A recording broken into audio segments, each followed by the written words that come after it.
Hi guys, it's Pat and Agnes and this is Pat and Agnes try to vlog. and Hey today, guys.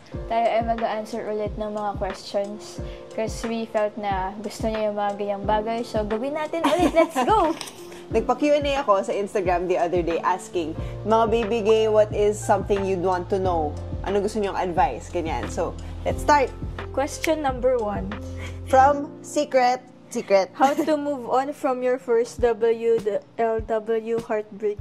How do you say that first? Wolo? It stands for woman loving woman. Minsan pinopronounce siya as wulu. Okay. Ooh, sige, ako pala sasagot nito, no? Well, the first is always the hardest, I think. I mean, of course, you're feeling things for the first time and you're getting hurt. You're getting hurt for the first time like that. So, your first queer relationship is always gonna be so intense. Wala, pagdaanan mo lang talaga. It's a canon event. We cannot interfere. Ganyan. Ganun naman talaga eh. Gusto mo ma-experience? Breakan kita. Charis! Ayun, pagdaanan nyo lang. It will get better definitely. And you will find the right person, hopefully, someday. Next question. Ano to eh? Taga-subaybay natin to eh. Si Julie Irish 1. What would you say is the biggest change in your life after coming out? Ako siguro weirdly, parang wala naman pala masyadong ganun. Like, in my head, it's like a super big thing na magbabago yung buhay ko pag nag-come out ako. Baka di na ako mahal ng mga taong malapit sa akin. Kasi sobrang kaya di ako makapag-come out noon. Kasi inisip ko lahat magbabago. Like, it's the biggest change of my life. Ganun talaga yung mangyayari pag nalaman nilang bakla ako. Kahit na nagsabi na ako sa kanila, they still love me. And I think sana ganun dapat. Sana ganun din sa iba? Oh, sana ganun sa iba. Yeah. Wala, yung biggest change, I think, is mas perspective ko sa sarili ko. Na yung takot pala is mas nanggagaling sa akin nga. Siguro the biggest change in my life after coming out, I think it's the fact na alam na ng mga tao. Well, yun naman talaga yung main difference eh. Yung alam versus hindi alam. When I came out, nung alam na siya ng family ko, nung alam na siya ng mga friends ko, medyo mas free ako in a sense, gumalaw. Kasi wala na akong masyadong tinatago, hindi ako nagpe-pretend na straight pa ako or whatever. Ganun. I felt free, honestly. Pero hindi siya yung parang, oh my gosh, I'm so free. I can do whatever I want. I can say whatever I want. Kilala na nila ako. No eh. Parang unti-unti siyang dumating yung feeling of freedom na yon for me. Tapos nag-compound na lang siya. Hanggang ngayon, wala na. Makapal na ulit yung mukha ko. Ganon. Congrats. Thank you. Okay, next question. From Teacher Doms. How to lessen the pain na lagi na lang as best friends ini-introduce even 4 years na kayo? Unang tanong is, alam ba ng family mo? Alam ba ng family mo na kayo? That's one.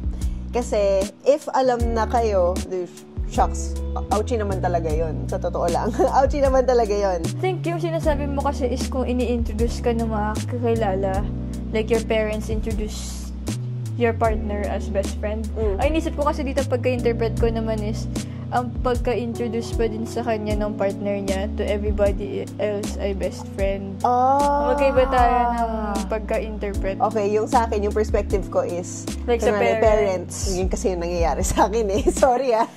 Kung kayo naman ay lagi pa ding best friend kasi hindi pa kayo both makapag-out.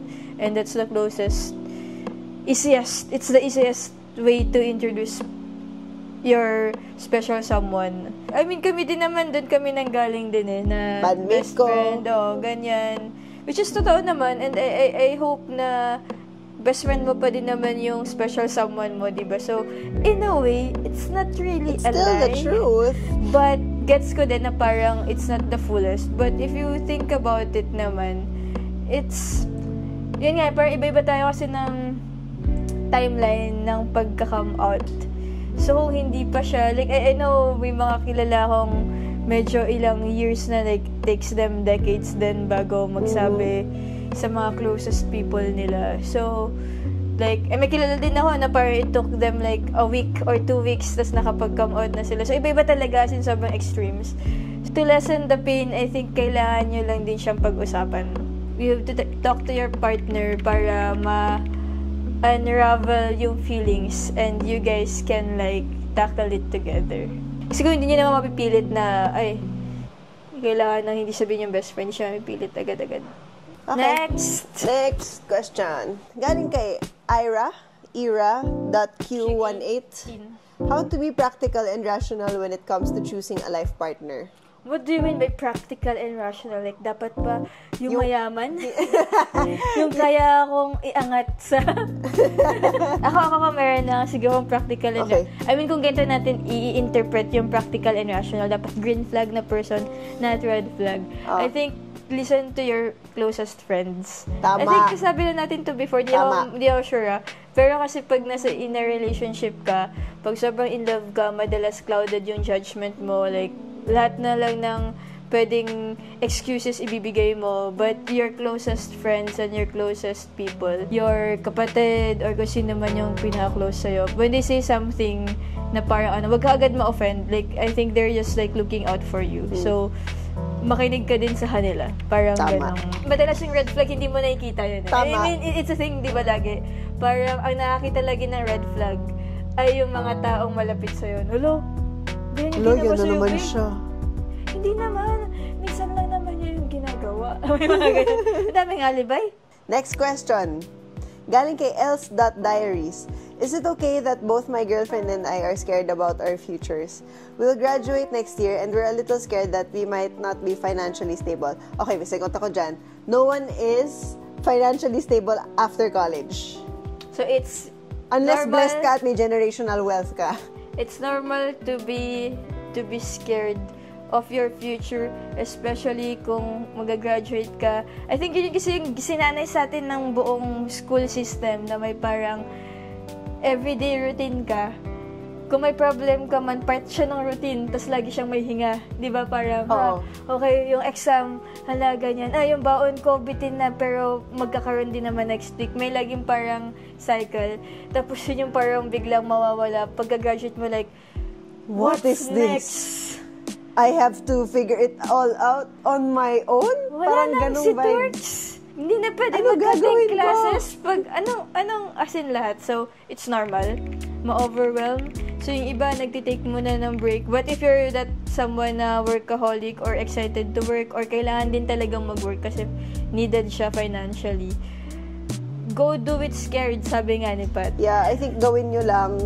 Lahat naman talaga ng bagay kapag bago nakakatakot. So, gawin nyo lang. And naniniwala ako sa figuring it out along the way. Actually, like, we can share yung mga first days natin when we, like, graduated.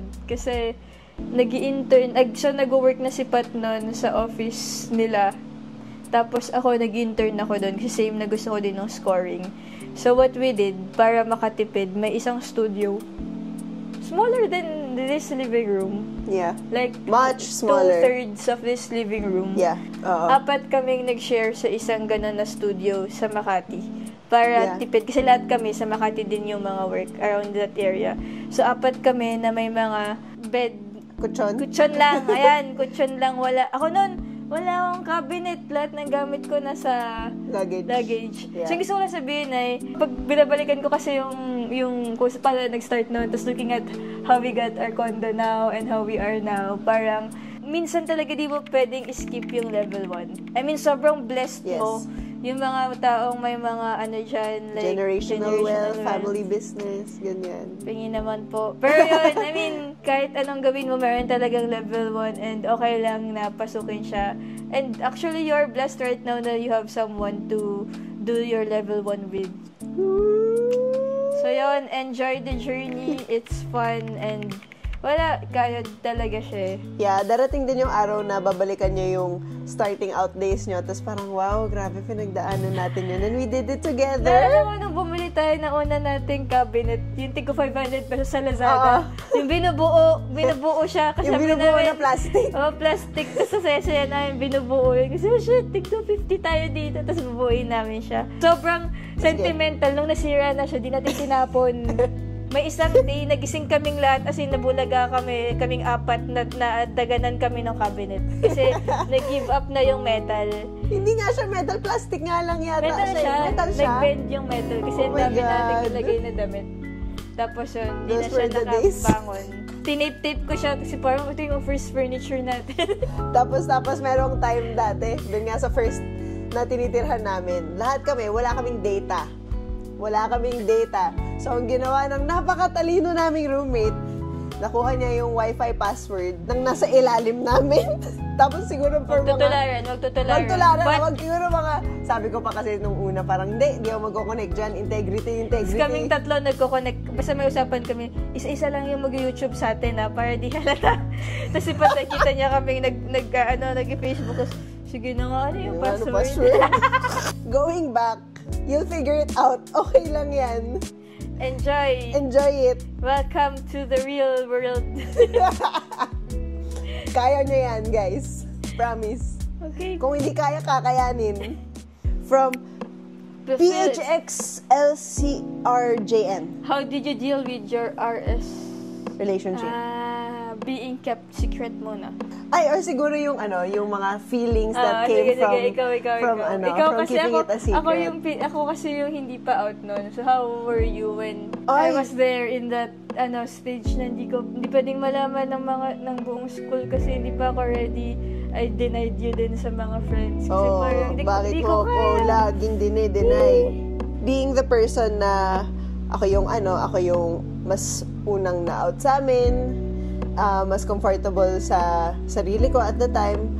Tapos, yung partner ko, ayaw pa niyang malaman ng mga tao. So, kailangan ko, from my perspective, maging patient and understanding. Kasi, wala din namang pumilit sa akin na mag-out eh. I want to give that din kay Agnes. Kasi, syempre, journey niya yan. And I don't want to force her to do anything or say anything she's not comfortable with. Kasi, counterproductive siya sa coming out journey niya.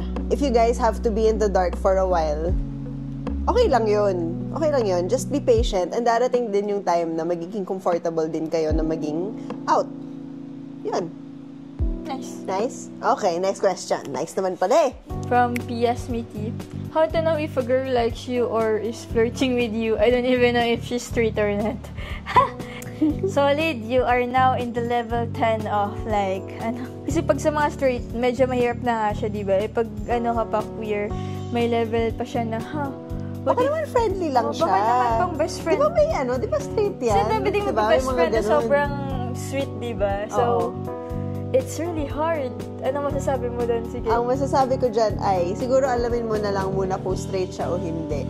Pero kahit na mga queer, may pa din yung sobrang touchy. Yeah. Or maalaga. That's true. May ganun mga friends, so yun yung love language nila. So, pinakamadali talaga dito ay maglahad ng damdamin, girl. Oo, or tanungin mo siya, nilalandi mo ba ako? Wow! Tapang! Ang tapang yan! Hindi ko kaya. Mag-fishing ka. Be creative. Oo, be creative.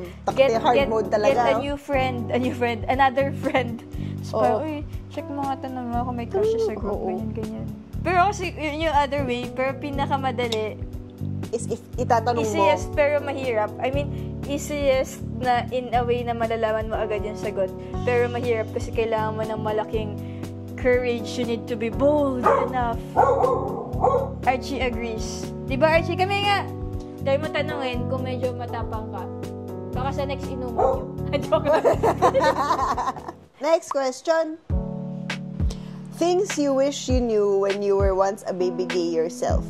Gusto, kasi yung fear ko talaga nun ay, wala kasi talaga akong idea kung paano yung life ng mga bading. So, di ba sabi ko sa'yo na yung isa mga unang natin, parang hours, I said na imagine ko pa din, I see myself still getting married and having kids. Tapos nagalit ka lang. So parang, wala kasi akong parang role models nun. Or kilala na, kasi pag sinabi mong lesbian, parang sobrang limited. Tapos parang sobrang hard nung buhay. Or parang may mga ganong stereotype. So, basically, nag-wish ka na merong magandang queer representation. Actually, yeah. Kahit man nasa na movie, TV series, or someone I knew na close sa akin. Before coming out, I was really, really, really hoping na may mga hinihinala akong mga queer friends na mag-come out para ma-check kung Para hindi kayo mauna. paano yung reaction ng mga nung mga closest friends namin. Pero I guess I'm the first. Yeah, okay naman.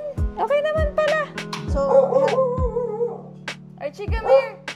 What's this? wow, what's this? Join. Come here. Ang bigat mo. Come here, ako na yan. Join. Come here. Okay. One thing I wish I knew though, like, as a baby gay is, intense naman pala talaga yung mood swings kapag that time of the month. As in, I feel like I could have avoided starting unnecessary fights and unnecessary arguments if I knew na it was just my body. Ganon. Bakit siya connected sa pagiging baby gay? I mean, like, I wish I knew that before, like, I started, having relationships with women also. Kasi minsan hindi nagsisync na parang, ako, sobrang chill ako this time. Pero, andun ka na pala sa phase ng menstrual cycle mo na rar ka na. So, parang, bakit siya ganyan? So I wish I understood that. Tinuro naman siya nung grade 5 ako, pero ngayon ko lang siya nare-realize na it's a real thing. Next question. Sabi ni Axe Blue M, how do I become comfortable talking about it with my family? They know but it's hard to bring up. Ayan, ikaw dito. Ako makasagot nito. Sabi nga ni Agnes earlier, lahat ng bagay may level 1. Mahirap talaga siya eh. Mahirap na isingit siya in between conversations, talking about it like it's normal. Especially if you grew up in a semi-conservative family or in a conservative family. Maybe you can try bringing it up in little conversations. Like, I remember when I was starting to make it normal sa family ko. Every now and then, kinukwento ko na, pumunta kami ni Agnes sa mall. As in, ganun lang. Pumunta kami ni Agnes sa mall, bumili kami ng ganito. Ganun lang. Like, ganun lang simple. You don't have to, like, deep dive into it. Pero pwede mo siyang unti-untiin. Gets? Kasi parang di mo din ako ipilit na maging comfortable yung mga tao sa isang bagay. Yeah. But the familiarity though, parang dun ka papasok na magiging comfortable sila kasi sobrang magiging familiar na sila with that. Parang yun yung entrance mo. Oo, tama. Parang same thing lang siya sa hindi mo pwedeng ipipilit na maging friends yung mga tao. So, parang ganun yung thinking na if you want your family and this part of your life be friends. So, kailangan mo lang sila Kailangan mo i-intro. I-intro. Yan. Mm-hmm. Pero grabe talaga. I remember the feeling kapag tinatry kong i-bring up in conversations yung pangalan mo. Parang, lagi akong kinakabahan. Pero eventually, naging okay din. Yeah, kailangan mo lang din talaga siya pagdaanan. Oof. If it helps, kung alam naman na ng family mo, di parang pwede mo din siyang, dito naman nagiging good thing yung pagiging best friend. Parang pwede mo siyang ikwento as if nagkukwento ka about what you and your best friend did. Like, pumunta kami sa mall nung isang day, tapos bumili kami ng ganito. Yun lang, parang you don't have to expect na, may sabihin ba sila kasi, it's about my love life or something. Mas parang, friendship yung intro mo in your head, parang mas madali kasi siyang ikwento ng ganon. Pero you know naman na they know. So that's a good thing about it. A part of the struggle is trying to make it normal din for you. Yeah. Diba? Kasi ang tagal mong tinago. Yes, so nasanay ka na din na, baka masabi ko to, baka to. So, pero ngayon, dati na siya. Oo, dati talaga ino-overthink ko every time meron akong ikukwento na little things sa family ko, like, parang, sabihin ko okay, i-rehearse ko in my head, okay, mom, dad, bumili kami ni Agnes ng electric fan nung isang araw. Well-trained na yung mind mo to, like, filter things. Tapos ngayon na parang, dahil alam na nila, so, okay lang na yung unfilter. Kasi ikaw yung natatakot. So, ayun. I think, ang train mo din ay ikaw. Tama. Alright. Kaya mo yan. Kaya mo yan. Okay, galing kay Capri Ho. How do you know pag sanay ka na lang sa relationship? What's the difference between love and familiarity? Diba? Brain question. Di ba siya minsan may points talaga na dumadaan talaga ang relationship sa familiarity na lang. Kaya siya sinasabi na it's a choice. I familiar you. Ganon? Hindi na, it's a choice every day. Kasi may mga days na parang hindi na ganun ka strong yung love or feeling mo ganyan. But may mga times naman na may reignite siya. So, it doesn't mean naman na pag nagpunta ka dun sa parang stagnant point ay yun na yun. Or baka may something lang na di nyo napag-usapan. Love and familiarity can coexist naman. They're not like independent of each other. Sila Kasi like this or that. hindi ka naman magkakaroon ng love kung hindi ka familiar sa tao eh. Kasi hindi tinatanong niya kung Paano wala kapag na ano, yung, pag wala kung feeling na yung wala na yung love? quote-unquote love. Ako kasi para I believe na may mga days naman na ako feeling ko di na kita, hindi naman siya di kita love. I mean, ang bigat na eh. Parang, okay, roommate. Okay, may roommate. Lalo na pag work mode, diba? Tapos yun pala may realize namin after ng sobrang tagal na work season na okay, hindi ako nainis sa kanya or hindi naman ako nag-isawa sa kanya. It's just like, pagod lang pala talaga ako this whole time sa work. Tapos dahil siya yung mas nakikita ko, parang dun ko na parang, okay, it's minsan na-generalize mo na it's about your relationship. When, in fact, yun na iba pala yung totoong parang root ng mga things. Or may iba din kasi parang when nawala na sila dun sa honeymoon stage, parang yun yung familiarity stage. Which is, kasi sinasabi mo din na parang the 7-year itch na dahil ang tagal na natin magkakasama. So, may mga times kami ni Pat, saan na pag-usapan natin? Especially for us na same din kami ng works. Halos lahat talaga we share. So, how was your day? Walang ganun. Kasi pagkaupo namin sa dining table, parang same naman kami na experience the whole day. Maybe one way for you to tell na love mo pa rin ng isang tao is when you see them and you still feel a certain level of softness or fondness. Like, kumbaga meron kang baseline na parang kapag wala na yun and I look at you and I'm disgusted by you, baka hindi na love yun. Paano kung apathy na siya? Oo, kung if wala akong nafe-feel kapag nakikita kita, baka check on yourself lang yan. Sabi ko kanina, paano kung pagod ka lang pala? Oo, tama. Kasi you can't give something palabas kung ikaw pala yung ubos na. Boosh. Yung tinatry ko, i-word out. Sige nga, paano isagutin yan in 2 sentences? How do you know pag sanay ka na nasa relationship? I think I would know na sanay na lang ako if I dread being in it. Ayun, ako yun yung... Pwede naman palang maiksi yung sagot eh.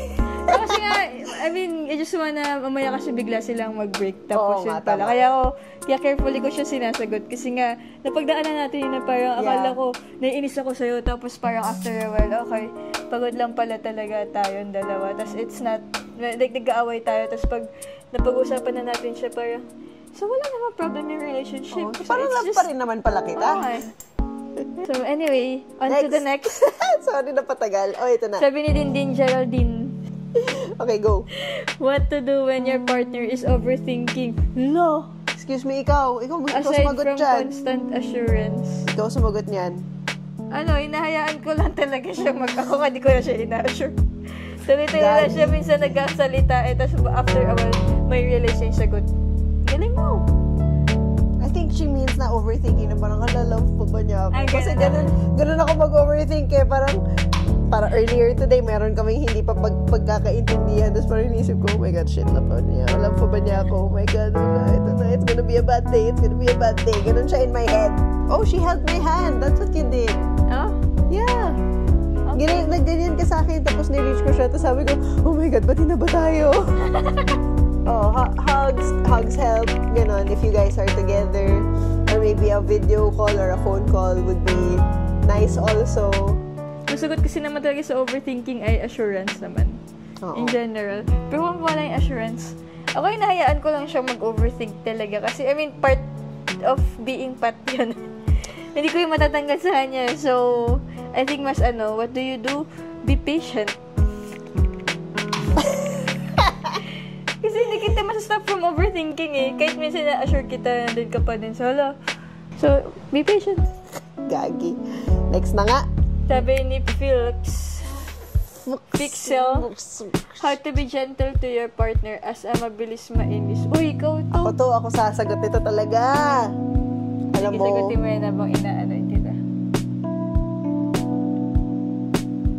kung kaya nyong if kaya nyong manahimik na lang tahimik na lang kayo. Promise. Kesa yung meron kang masabi na i-regret mo just because naiinis ka at that very moment. Basta yon, if kaya nyo i-extend yung patience nyo, please, just do it. That's the secret to a long relationship. Kung hindi naman sobrang hirap para sa'yo na i-extend palalo yung patience mo, extend mo na. Sabi ni Cars A, how do you find your people? I think just be yourself. That's the best way to find your tribe. Be yourself and the right people will find you as well. Yeah. I think kung people pleaser ka, you tend to like the things your friends like. And yun yung maganda. I mean, kung if they accept you kahit hindi kayo same na mga things, then I guess they're still your right kind of people, di ba? Galing kay Isa_Bellissima. Bellissima. Does it get better? Very, very important question. And the very important answer is yes, it does. It always does. Madami lang mga ups and down yung buhay. But like parang, if it's a graph, it's like ganyan pag naka-zoom ka. Pero pag mag-zoom out ka, it's ganito naman pala siya. Sometimes you feel like you're at your lowest din. Minsan okay lang yun na nandun ka sa lowest mo. Like, it sucks that you're there. But, at the same time, it happens. And your lowest gives you a different perspective in life. That's gonna be more valuable when you get there up ulit sa future. So, ako yung sinay kong iniisip sa buhay, parang pag may nangyaring challenges, okay, at least may learnings na ako about this. I still look at the good thing na pwede kong makuha from as in, mayroon na mga specific na na-feel nun pag mga may nangyaring shocks. Familiar na to feeling na to na parang magiging fuck up na naman yung mga things, but makakaahon din naman ako eventually. So, nandun ako sa parang, I just need to keep going and brace lang tong season na to or tong days na to. But yes, eventually, dahil naranasan ko na siya, makakaahon ulit ako. And, ayun, parang it really does get better. It does get better.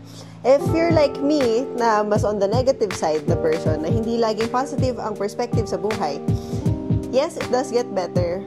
Pero sometimes when you're there at your lowest talaga, kailangan mo talagang tandaan na bigyan mo yung sarili mo ng space to breathe. That's when it's most crucial for you to be kind to yourself and to look for people who will support you. Yun. Yan ang advice ko. And yes, again, it does get better. It will always get better. Group hug sa'yo, Isa. Next question. Number 15. Wow. Sabi ni Vitamin MJ, how do you handle if one or both of you are not okay mentally? My last relationship did not work because both unstable sila. Hindi to popular na answer. If both of you naman have other support systems outside of your relationship, it might do good for the both of you if you take some time apart para mag-heal muna. Tas saka kayo makakapag-work ulit together. Gets mo ba? Kasi kung parehas kayong down, it's hard for, like ako na nga, ubos na ako, and you expect me to support you at this very moment kung kailan wala na akong maibibigay. I think yung crucial lang din kasi dito is you acknowledging kung ano din yung capacity ng partner mo. Parang you know lang kung hanggang saan lang yung dapat mong i-expect from your partner. If you still want to be together, kasi it's still possible na you guys are together, but you know kung ano yung limit ng isa't isa. Yun, if you guys can afford it, try to see a couples therapist if you can afford it. Yan ang hindi pa natin na-try. Malay nyo, one day, balitaan namin kayo. Bakit we are mentally unstable ba? Hindi naman, pero you don't have to be mentally unstable to go to therapy, you know? Okay. Hindi kasi, yung question kasi about being Pero baka kailangan nila. Baka. Okay, sige. Baka. How can you both handle the negative thoughts and energies of some homo peeps? I think they're referring to yung mga negative nga or yung mga, basta yung hindi mo masyado ka-vibes na mga queer people. Parang normal naman na meron kang mga ka-vibes na tao at meron mga hindi ka-vibes. Like, even sa mga straight, sometimes may mga ka-vibes ako na straight or like may friends ako na straight, pero meron yung mga tao na hindi ko masyadong vibes, so hindi kami nagiging friends. And normal lang yun. Like, it's part of growing up na nakaka-experience ka at nakaka-hangout ka with people na you don't really vibe with. instead of being mean, it might just be better to just distance yourself from the energies you don't want to be around with. Gets mo ba? Like, it's not in a way na parang hindi kita gusto. It's not that. It's more like, hindi lang siya vibes eh. Hindi lang tayo compatible energy-wise, and that's fine. Okay lang yun. Galing kay Jujuana_Francisca. I am settled not to come out. I know, mas maraming masasaktan if I do. Is it wrong? Hindi, okay lang yan ngayon. Kasi you think din naman with life, it changes. So, if ngayon you feel like mas maraming masasaktan if you do it, hindi kasi madaling bagay ngayon pag-come out. Ang dami mong kailan, like, either kalaban mo yung sarili mo, kalaban mo yung circumstances, yung family mo, or yung time, at kung ano man yan, mahirap siyang gawin. So, if settled ka muna na hindi mag-come out ngayon, okay lang. Okay lang talaga yun. Walang mali. Go lang. It's about what you're comfortable with. Yes. Single mom. Any advice sa pag-come out? I have a girlfriend, akala nila bestie ko.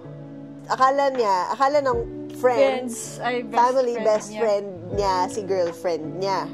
Well, wala, it's really like gonna be a hard truth bomb. Hi guys, I have a girlfriend. Hindi ko siya best. As we have been saying earlier, unti-untiin mo siya. Pwede naman ding isang buong ganun kung matapang ka, pero pwedeng unti-unti. Kape tayo. You can like gauge kung sino yung feeling mong mas magiging comfortable ka mag-come out with. Kasi nga mahirap nga siya, di ba? Kung gusto mo, pwede mo idaan sa delivery. Yung parang, guys, girlfriend ko nga pala. Tapos parang, as in, ipakita mo na masaya ka talaga. Tapos sila yung mahihiya na parang, oo, yung may talaga ba? Na parang nahiya kang magsabi ng something. Pwede naman ganun, but if you want din naman na mas intimate, na you just isa-isa, like, kung sino yung closest mo, tapos magsabi ka, ganyan.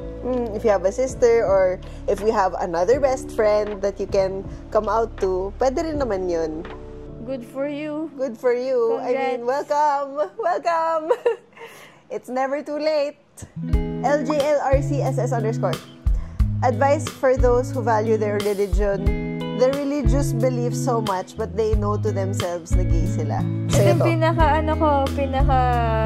sa mga challenges ko, like, isip ko, like, God, di mo na ba ako love? Bakit ganito yung feelings ko? Kasi nga, for the longest time, inisip ko na mali siya. Kung ano man yung religion mo, ako kasi I really believe that my God, our God, is loving, forgiving, and the things na binibigay niya sa atin ay yung mga things na kakayanin natin. I'm really glad na since I'm Catholic, I check kung ano yung mga sinasabi ni Pope Francis. I mean, siya na natin pinaprogressive na Pope. And I love how he is helping accept the community, mas opening the door to discussions, and like leading the way to make it a healthy discussion. Pwede mag-bless yung mga priests ng union. Yung same-sex unions. Oh, same-sex unions. Parang ang ganda din ng discussion niya about it na, as in, you can value your faith, your religion, and be gay. Yes. Hindi siya sa akin nag-work noon kasi parang pag naging kami ba ni Pat, hindi ko na love si God. But I still love God. I still pray to Him. I believe na wala ako dito kung wala siya. And I'm still gay. So, I guess hindi naman mutually exclusive yon na parang kapag Christian ako, bawal na ako maging bading. Like, I don't think it works that way. And God loves everyone. You know, if that is true, then that means God loves you. So, regardless of your gender identity, mahal ka pa rin ni Lord. Wow, I'm really saying this. Wow. Pero yun, maybe that's something I also need to hear for myself. Kaya ako siya sinasabi. Yun.